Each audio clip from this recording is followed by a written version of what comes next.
few moments later. Bismillahirrahmanirrahim. Assalamualaikum warahmatullahi wabarakatuh. Perkenalkan, nama saya Syifana Nur Sakinah, mahasiswi UIN Syarif Hidayatullah Jakarta, Fakultas Ilmu Tarbiyah dan Keguruan, dalam program studi Pendidikan Bahasa Arab.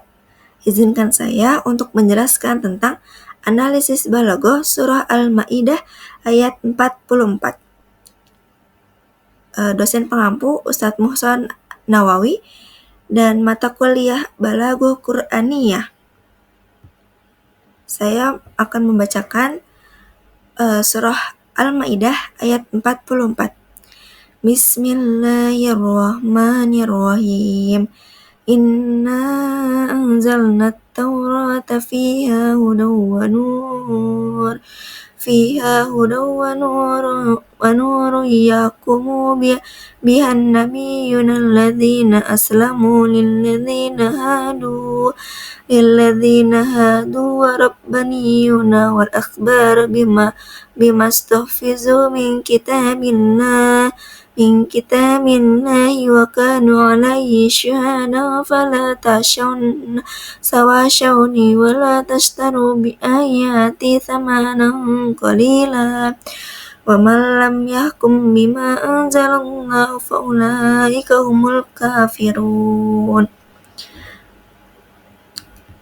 Selanjutnya, Shadaqallahul Azim. Baik, selanjutnya saya akan menjelaskan atau menganalisis dari segi kebahasaan. Yang pertama, ada ayat Inna anzalna taurata. Yang pertama, saya akan menjelaskan dari kata inna. Adalah huruf inna yang termasuk dalam kategori huruf takkid atau penegasan yang berfungsi untuk menegaskan kalimat yang mengikutinya. Kata ini diikuti oleh na yang berarti kami, yang merujuk pada Allah. Inna berarti sesungguhnya kami. Selanjutnya, kalimat anzalna berasal dari kata nazala yang artinya menurunkan. Kata kerja ini dalam bentuk fa'alna yang menunjukkan bentuk fi'il madhi atau kata kerja yang sudah lampau dengan subjek na yang artinya kami, lalu anzalna artinya kami yang menurunkan. Yang pertama, saya akan menjelaskan tentang yahkumu. Berasal dari kata hakama, yang artinya menghukum atau memutuskan atau menetapkan. Bentuk yahkumu adalah bentuk fi'il mudhari atau kata kerja kata kerja yang terjadi sekarang atau kata kerja yang akan terjadi di hari yang akan datang, yang artinya menghukum atau memutuskan pada waktu yang akan datang atau sedang terjadi. Subjek dari kata ini adalah huwa atau dia, laki-laki, yang merujuk pada subjek yang disebutkan sebelumnya, yaitu para nabi dan ulama. Biha selanjutnya yaitu kata biha. Bi artinya dengan, dan ha itu merujuk pada kata at-taurata. Berarti kembali ke kata taurata yang disebutkan pada ayat sebelumnya, yang artinya kitab Taurat. Jadi biha berarti dengannya atau dengan Taurat tersebut. Kalimat selanjutnya aslamu. Berasal dari kata salama yang artinya menyerah atau berserah diri. Bentuk aslamu adalah fi'il madhi atau kata kerja lampau dalam bentuk jamak yang berarti menyerah atau menyerahkan diri, atau mereka itu menyerahkan diri mereka sendiri gitu. Selanjutnya kan di sini ada lilladzi, namun saya pisahkan penjelasan li itu huruf jar yang berarti untuk, yang berarti artinya itu untuk. Terus alladzina adalah kata yang relatif, berarti artinya itu yang dimana untuk sesuatu yang relatif atau sambungan dari kata lilladzina hadu, yang dimana hadu ini adalah bentuk kata kerja lampau. yaitu fi'il madi. Nah, asal kata dari hadu itu hada, yang artinya orang-orang Yahudi. Lalu jika digabungkan dengan lilladzina hadu, yaitu yang mengikuti jalan Yahudi, atau untuk yang mengikuti jalannya orang-orang Yahudi.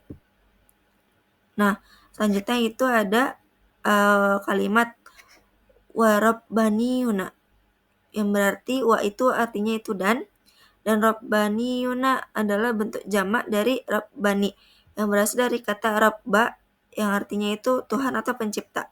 Ar-rabbaniyuna merujuk kepada para ulama yang memiliki kedudukan tinggi dalam agama dan ilmu, yang mengajarkan ajaran-ajaran yang datang dari Tuhan. Lalu kalimat selanjutnya al-akhbar, adalah bentuk jamak dari habar,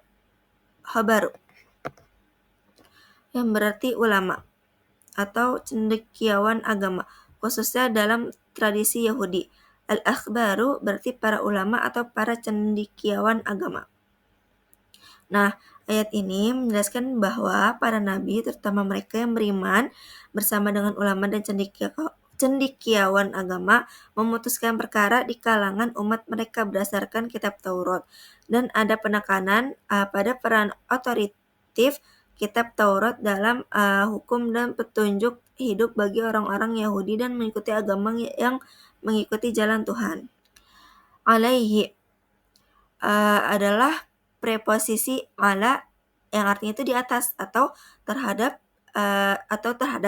diikuti dengan kata hu, yaitu berarti dia laki-laki gitu, atau itu, tapi merujuk kepada sesuatu yang bukan perempuan tuh, yang merujuk kepada kitabillah atau kitab Allah, alaihi terhadapnya atau atasnya.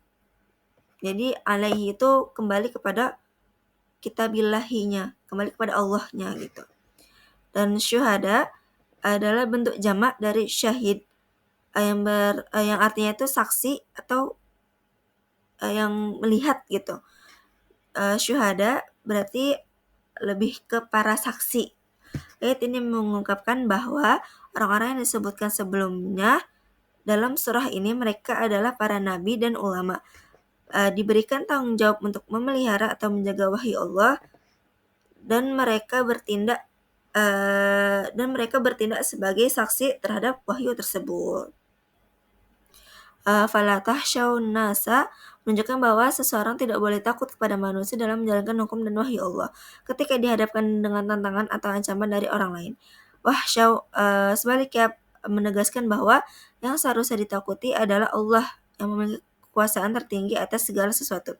Wala tashtaru bi ayati tsamanan qalila. Larangan ini mengingatkan agar tidak menukar wahyu atau ajaran Allah dengan keuntungan duniawi yang sedikit atau sementara, menekankan pentingnya menjaga kemurnian wahyu dan tidak mengorbankannya demi keuntungan pribadi. Ayat ini mengajak umat untuk memegang teguh prinsip kebenaran wahyu Allah, mengutamakan rasa takut dan tunduk hanya kepadanya, tidak tergoda untuk menjual kebenaran demi keuntungan duniawi yang fana. Dan yang terakhir, wa ma lam yahkum bima anzalallah menunjukkan penyangkalan terhadap mereka yang tidak mengikuti hukum yang telah Allah turunkan, yaitu hukum yang terdapat dalam wahyunya, ada di Al-Quran atau di kitab-kitab sebelumnya. Mereka yang tidak memutuskan dengan hukum Allah disebut secara eksplisit di sini. Faulaika humul kafirun. Ayat ini menegaskan bahwa orang-orang yang tidak mengikuti hukum Allah, mereka yang tidak menerapkan atau memutuskan hukum berdasarkan wahyu Allah adalah orang-orang yang kafir. Hal ini merupakan peringatan yang sangat serius mengenai konsekuensi tidak mengikuti hukum Allah yang menganggap sebagai bentuk pengingkaran terhadapnya. Ayat ini memberikan penekanan pada pentingnya mengikuti hukum yang telah Allah turunkan. Bagi mereka yang tidak melaksanakannya, Allah mengatakan bahwa termasuk golongan orang yang kafir yang berarti ingkar atau menolak wahyunya. Mungkin cukup sekian presentasi yang saya jelaskan hari ini. Semoga bermanfaat, dan apabila ada kekurangan atau kesalahan fatal, saya mohon maaf sebesar-besarnya, karena saya hanya manusia biasa yang memang tidak sempurna, karena kesempurnaan hanyalah milik Allah.